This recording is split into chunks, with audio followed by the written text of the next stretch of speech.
First decision, be yourself. Second decision, what do I want? Third decision, am I willing to take 100% responsibility for my life? And then once you do that, if you're willing, no blaming, no complaining, no excuse making, then what are the strategies and tools that keep my mind focused, that keep me active and doing the things I need to do? So for the mind, we need to be exposed to positive people. You know, you become the people you hang out with. Basically, we want to be around people that are goal-oriented, spiritual, healthy, supportive, affirming, validating, all of that. The second thing is we want to make sure that we're reading things that uplift us. We're watching television that uplifts us, like things like this, as opposed to, Freddy Krueger for the third time on Elm Street, whatever it is. We want to stop watching the negative news, the people you hang out with, the things you read, the music you listen to. Is your music lifting you and inspiring you? And then it's like, once I have a positive environment, I've taken responsibility for my life, then I look to what I call the combination lock to success. If I give you a combination lock and I give you the combination and you do it correctly, the lock will open. I don't care if you're 8th grade, 25 years old, 100 years old, white, black, young, old, male, female, graduated, didn't graduate, you can unlock the lock. The problem is most people are going through life missing numbers, or they have the numbers in the wrong order. And so you can work really hard to open that lock, but if you're missing a number, it's never going to open. Right. So we're mostly ignorant about what it takes to be successful. I interviewed 75 of the most successful people in North America, and I looked at what was the pattern for all of them. I looked at my own life as well to start with.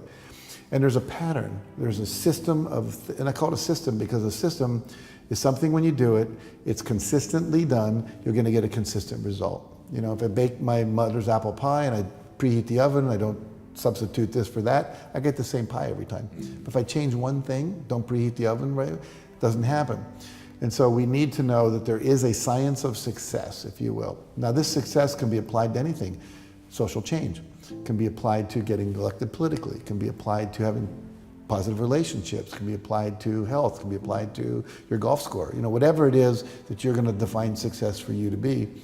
And then when you have that, then we can move through these things. The first thing is, after taking 100% responsibility, surrounding yourself with positive people and positive things, is to clarify your life purpose. We talked about purpose. What is your purpose? Vision, yeah. It's before vision. Okay. Purpose, my purpose is to inspire and empower people to live their highest vision in a context of love and joy. Mm-hmm. Now, that's a purpose. My vision for accomplishing that is to have 1 million trainers teaching my work, to have 1 billion books sold that teach this work. That's my vision. So it's the what that it comes after the why. Yeah. What does it look like if I get there? My perfect world, if you will. Yeah. Then we go from vision to goals. Okay, we get measurable now. Okay, so what do I want by when? And most people say, well, I'd like to live by the ocean. But which ocean? By when? Pacific. Yeah. What kind of house? 5,000 square feet, 2,000 square feet, whatever it is. Your brain. People come up to me all the time and they say, I want more money. I give them $1. These are executives in companies. They go, why? I want more than that. I said, well, how was I supposed to know? You didn't tell me a figure. And the universe works the same way. Until you tell your subconscious and the universe, which you're simultaneously are picking up your thoughts, nobody knows. And so you've got to be specific. If I'm living in Kansas and say I want to live on the ocean, I don't know whether to go east to the Atlantic or west to the Pacific. But once I make a commitment, then I can start to, my subconscious mind will start coming up with solutions, and I can start seeing things in my environment that will support me. Once I have the vision and the goals, then I have to believe it's possible. And that's where beliefs, affirmations, reading positive things, other people, biographies. My first mentor, W. Clement Stone, was worth $600 million in the 1970s. And he would be a billionaire by today's inflation standard. And he read an autobiography a week of famous people. It kept him inspired, whether it was Gandhi or Mother Teresa or Edison or Jefferson or whatever. So we need to have a model of what it is we want to go that tells us this is possible to do. That all these beliefs we have about it's not possible, we need to get that out of there and believe it's possible. And then we have to have a plan. Now, plans don't always work out exactly the way you want, but without a plan, there's no next step. And I always tell people, if you just get the next couple of steps, that's a plan, start. You don't have to see the whole road when you get started. The key is just keep taking the next steps that are obvious. And here's a big thing for most people. 29% of what everybody wants, someone's already done it. And as Tony Robbins likes to say, they've left clues. They've left manuals, books, franchise operation guides. They do seminars. They have YouTube videos, TED Talks, whatever it is.